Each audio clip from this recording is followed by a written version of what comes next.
Hi guys, this is gsn1.com and I'm here with the review of the Xiaomi Mi 6. This was one of the first Snapdragon 835 phones launched out there, perhaps even the first one, considering it came to the market this spring.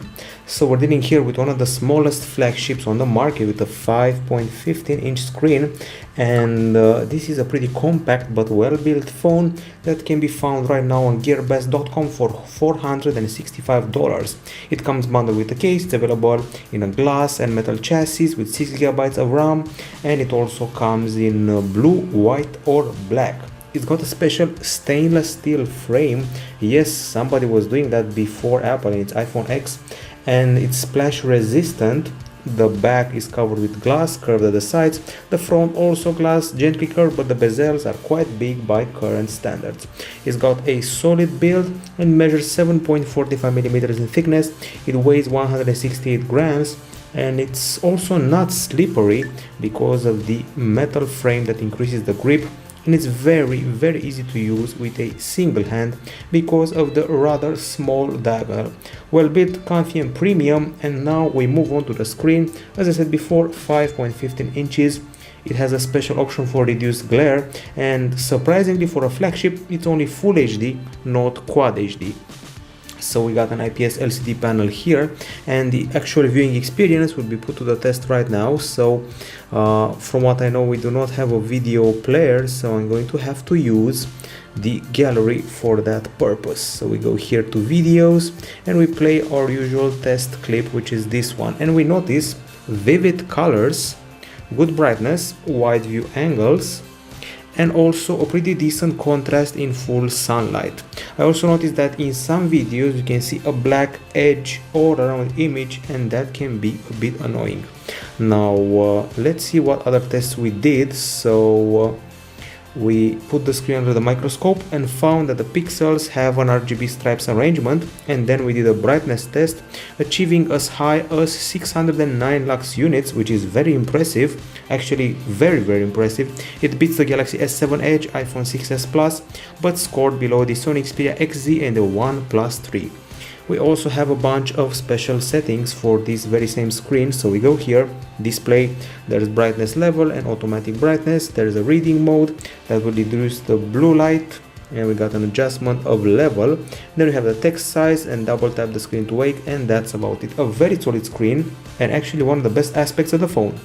Moving further, it's time to talk about the other hardware. I'm talking about the famous Snapdragon 835 processor, 10nm, 2.45 GHz, Adreno 540 GPU, plus other things. I'm talking about 6GB of RAM, LPDDR4X. It's 64-bit dual channel RAM, in case you were wondering, 64 or 128GB of storage. There's no microSD card slot here, and luckily the phone doesn't suffer from lag. Lag is a foreign word for it. You can have games open, apps open, do updates, boot up the phone for the first time, and still everything is snappy, fast, actually crazy fast. And let's see how a game like Riptide GP Renegade is being played. So let's check it out. We already have this game. It's just a matter of installing it quite fast, which is also a way of you seeing how the downloads are working out.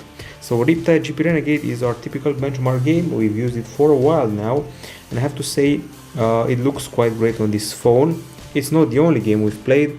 We've also been messing around with the new Modern Combat Versus, and that's a pretty high quality, demanding game. Okay, Riptide is being installed, as you saw, fast download, and here we go.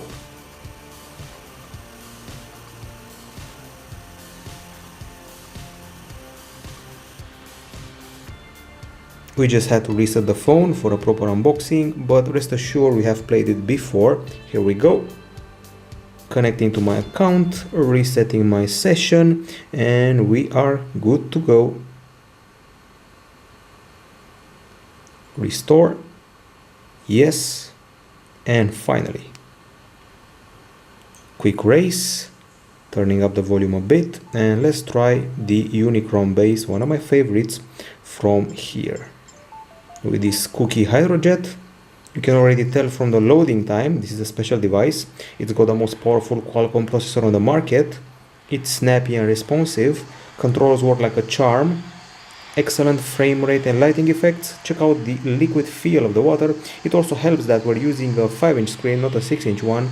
And there is still Full HD resolution, so some people may have wanted Quad HD, but the average user may not feel the difference between Full HD and Quad HD. Anyways, games check out. So let's talk about the benchmarks for a bit. We got the usual Quadrant, Antutu, Nanomark, you know the drill. So in Quadrant, we beat the Samsung Galaxy S6 and the Huawei Mate 9 Pro, but scored below the Huawei Nova and the LG G5. Now in Antutu, let's see what happened. So we should find it here somewhere. Here we go, a very impressive score. This is actually superior to the HTC U11 Galaxy Note 8, but scores below the iPhone 7 Plus. Still impressive all the way. Now we also did the famous Geekbench 4 test, and it's not shabby at all. The single core one beats the Galaxy S8 Plus and HTC U11, but scores below the iPhone 7. The multi-core one beats the HTC U11 and the iPhone 7 Plus, but scores below the Galaxy S8 and Note 8. Overall excellent. It's top 5 if not even top 3 material. And we also did temperature tests, so let's see what happened there. We achieved 35.5 degrees Celsius after running the game you saw before, which is Riptide GP Renegade, and then we ran GFX Bench, the intensive benchmark, achieving 34.6 degrees Celsius. Once again, not bad, and no overheating to be found here.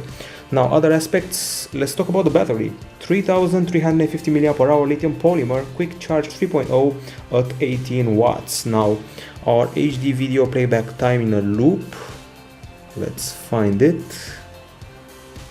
should be here somewhere. We usually test this aspect. HD video playback in a loop is 13 hours and 4 minutes, which is mighty impressive. It beats the Motorola Moto Z2 Play and iPhone 7, but scores below the Huawei Mate 9 and also the Huawei P10. We did the other test for the battery, which is the PC Mark continuous usage one, and that's a crazy good result. It's an excellent result. The phone places on the 10th spot all time. This is superior to the all-new P8 Energy Pro, which is a battery phone, and the Huawei Mate 9, but scored below the Xiaomi Redmi 4 and the Asus Zenfone Zoom S. Charging was also pretty good at 1 hour and 27 minutes, superior to the Galaxy Note 8 and Nexus 6P.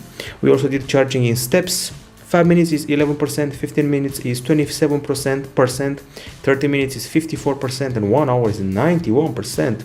Which is excellent. Of course, special settings for the battery are here, and they're not very fancy. We only got this one, power. We got analyze battery usage, just battery saver, basically on and off. That's about it. There's battery use, app battery saver, which lets you manage the app's battery usage, and more options here.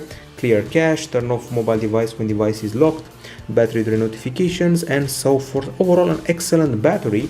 And now let's move further. We move on to the acoustics, and we find here a speaker here at the bottom and one at the top. Yes, you guessed it, there's stereophony. It's using the earpiece as the second speaker. Now the music player is not fancy, it's very straightforward, and I would say rather cute. And if you go into a song, go like this, press here, and you should get some extra options, including headphones and audio effects. The equalizer and so are triggered when attaching a pair of headphones. Without it, well, you cannot play with it, including the Mi sound enhancer. Now let's actually listen to some tunes. Here we go.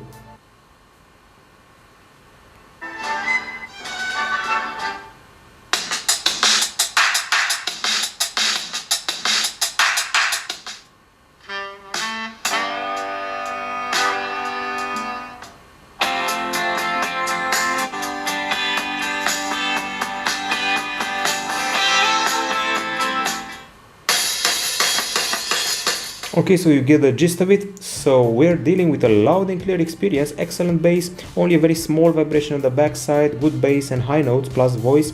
We don't have bundle headphones, we don't have FM radio, but we do have a decibel meter, and we used it to put the speakers to the test. So let's see what came out of that experience. This is the decibel meter, and the values we achieved are quite high. So 95.2 decibels, which is excellent.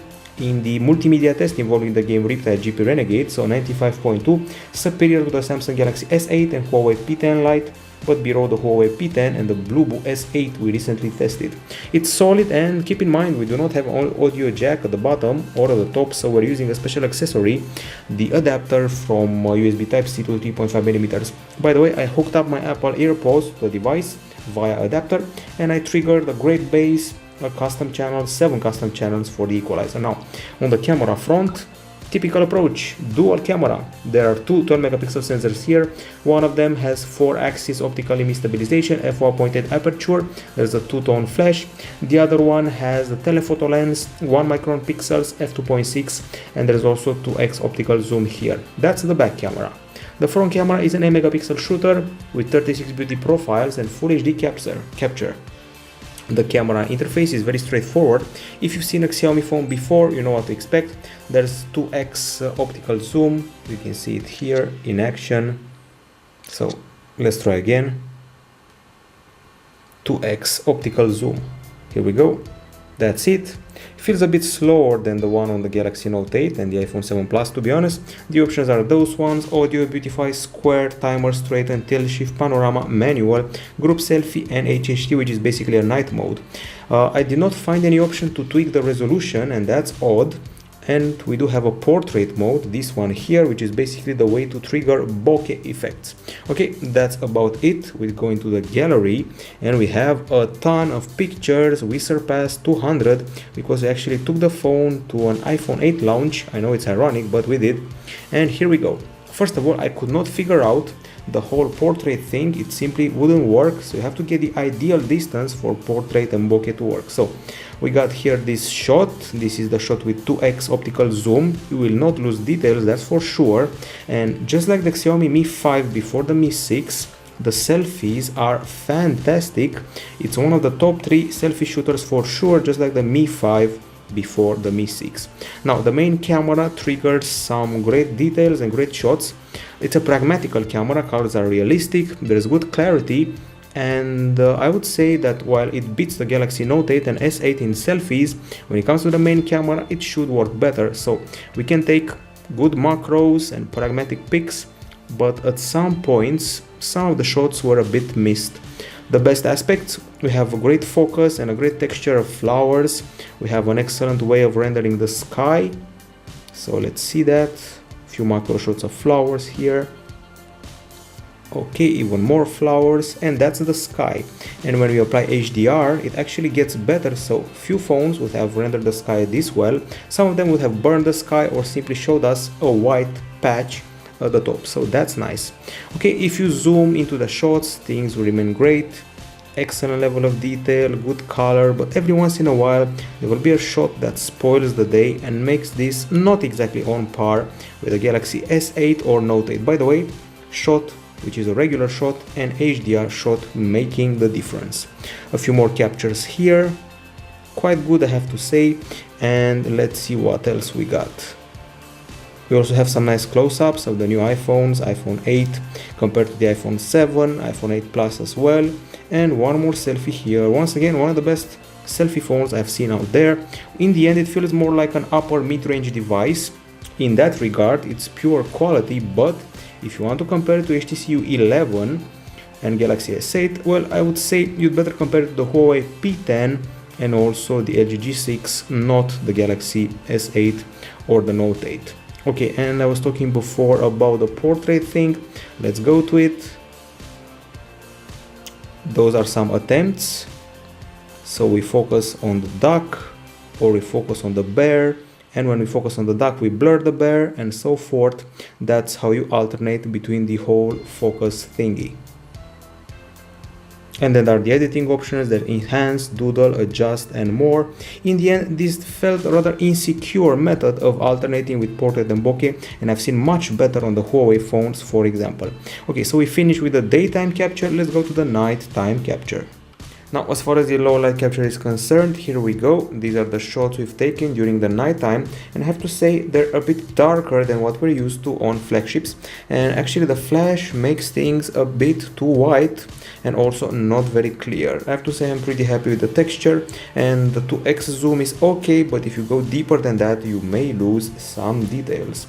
So at first the brightness was decent, but then if you get into more details you'll feel that this is by no means one of those Galaxy S7 or S8 excellent aperture bright cameras. Although the street light halos are excellent, actually some of the best I captured. Some phones out there usually create a big bubble of light around them, this one doesn't. And also we do not have any dubious hues like yellow, blue, but we do have some pink every once in a while, in about, let's say, 2 or 3 shots, but not more than that. I would say the light halos are okay.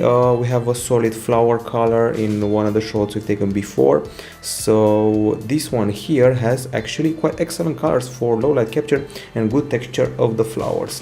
I would put this on par with maybe the Asus Zenfone 3 and the Huawei P10, but not the big leaguers like the Galaxy S8 or even the Google Pixel XL. Now we're done with the photos, time for the videos. We got them all here. So we filmed in Full HD, MP4, 30 frames per second, 20 mega per second. By the way, solid bitrate, and that's what the video looks like. The focus was rather okay, color calibration quite good, things are a bit shaky and curvy every once in a while, and the exposure change was pretty fine. The zoom wasn't very impressive, so let's check it out. When you try to zoom in, you lose quite a few details, and if I'm not mistaken, this is the 4K video capture, which is obviously very crisp, has excellent details and colors, although some shakiness is present. Okay, so I keep talking about the zoom. I guess I'm going to have to show you some zoom. Oh, I remember why the zoom took so long to achieve. It's actually pretty non-responsive if you pinch the screen in a way that's not adequate. So here we go, zoom test. Takes a while, and here we go, losing some details. Things are also a bit darker than I'm used to, even during the day. The clarity is rather okay, there's no problem with moving objects, and if you look at the distance you'll see that some of the details are not very clear. So pretty solid object tracking. It cannot face the wind, okay, as you can hear from the microphone. The sky is okay rendered, and if you look at the trees, the top parts, the details aren't very impressive. We also did the stabilization test. We walked around a bit, and here we go. I would say it's rather okay-ish. There's no refocusing, no loss of clarity, pretty good exposure change here, and of course the image gets a bit of jerkiness and moving, but once again it does not lose the focus, and I'm happy with the colors and the clarity. It's certainly no Sony Xperia steady shot, but it does the job it has to. It feels more like a Samsung Galaxy A5 2017 or some other high-profile mid-ranger rather than a full-fledged Galaxy S8 rival. I would say it's 10% superior to the Xiaomi Mi 5, but still below the major Xperias, Galaxy S8 and even the LG G6 a tiny bit. Now, during the night time, the videos go like this. I noticed that some of the videos we took at night have some lines flowing through them, like they were interlaced or deinterlaced. Okay, clarity was rather good, zoom is so-so, things are darker than on a high-profile phone, street light halos are okay, clarity and texture are nice. Notice the street light halos again, and when you zoom in and then you zoom back, things get pink for no reason, so a strange hue of pink appears here for absolutely no reason. While this is no HTC U11 or Galaxy S8, it's quite okay, even compared to some flagships out there. I mean, it can fight the LG G6 and the Huawei P10 and goes past the mid-range coefficient that we mentioned before. So that's about it. As far as the camera is concerned, feels more like a mid-range effort, and the portrait did not convince me one bit. Now, on the browser front, I wanted to use the pre-installed browser. I could have opted for Chrome, but let's see what this one offers us. So let's access gsndome.com. Here we go. Nope, not handsome, but gsndome. Let's try it again. Autocorrect is a bummer.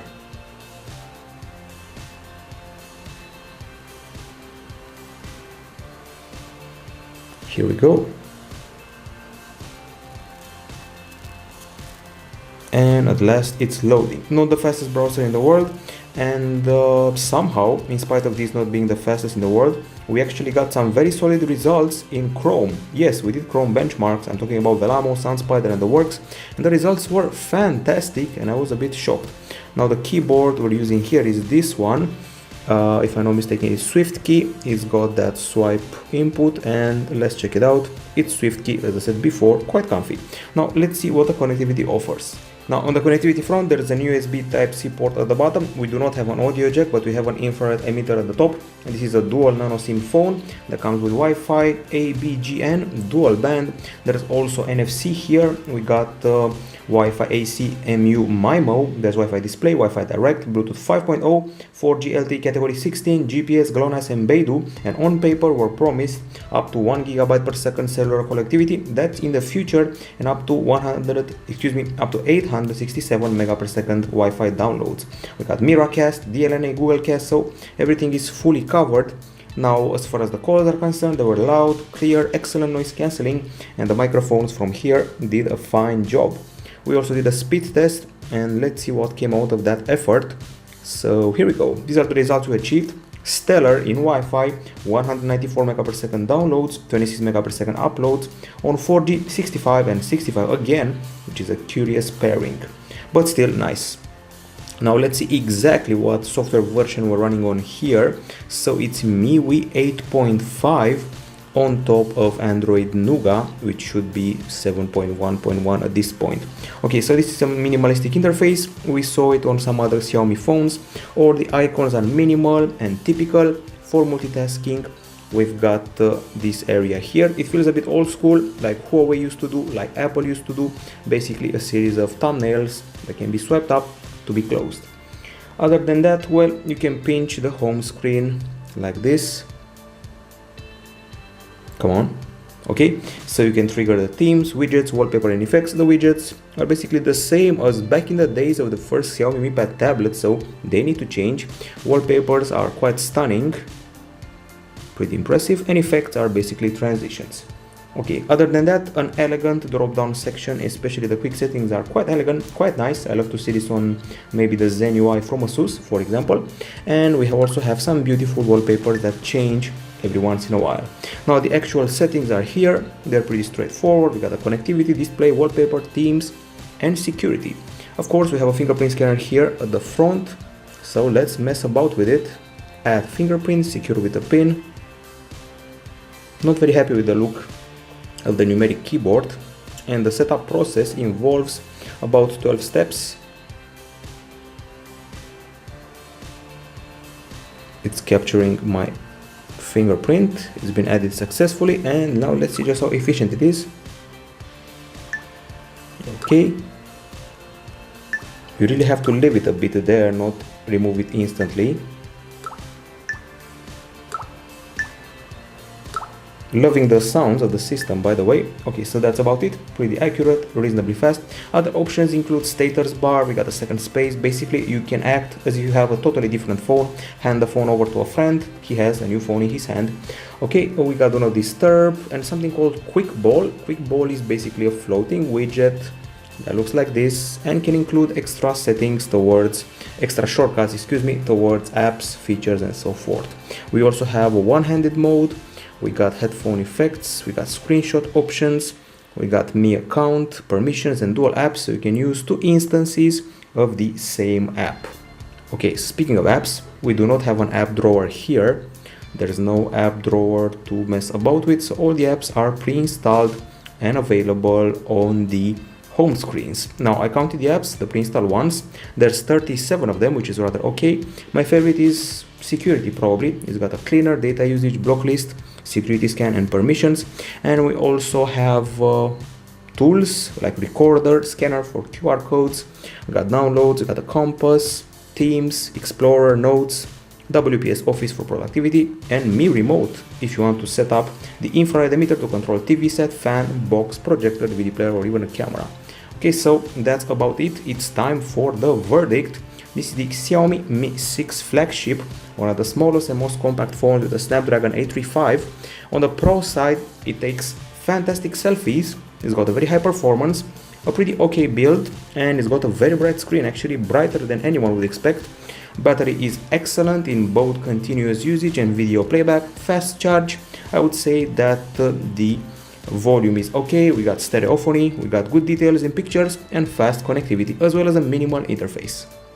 Now, those were the pros. Let's see which are the cons. On the cons side, the fact that the phone looks a bit like plastic is a bummer. So we may have stainless steel, but it does look like plastic. And then again, we got a small, by today's standard, screen, only 5.15 inches in diagonal.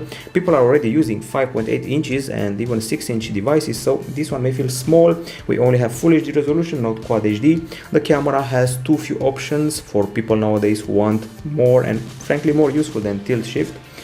We also have a portrait mode that did not convince me one bit compared to other bokeh options, and then video capture should have been a bit better, it's nowhere near close to flagship level. And finally, the MIUI multitasking feels old, it feels dated, it may need a new approach. So that's about it. It's certainly the highest performing Xiaomi phone I've played with recently, and also the highest performing sub 5.5 inch handset. Of course, till the Sony's Xperia X1 Compact comes, but before that I have to say this one is the most performing compact handset below 5.5 inches. At least in the first half of 2017, it's got a good camera, although it kind of fights in the mid-range arena rather than the flagship one. It's got an excellent battery, and for me, it's the selfie champion of 2017, just like the Mi 5. The Xiaomi Mi 5 went under everyone's radar and took badass selfies. It's got a very bright screen. I kept it at about 30% or 40% during the review. It goes much higher, and basically everything is just as you expected it to be, minus the camera and only some aspects of it. So overall, quite a solid device. If you want performance, battery and a bright screen, this is the handset for you. All of that for around $400, not bad at all. So this is it from gsm.com, the review of the Xiaomi Mi 6. Bye bye.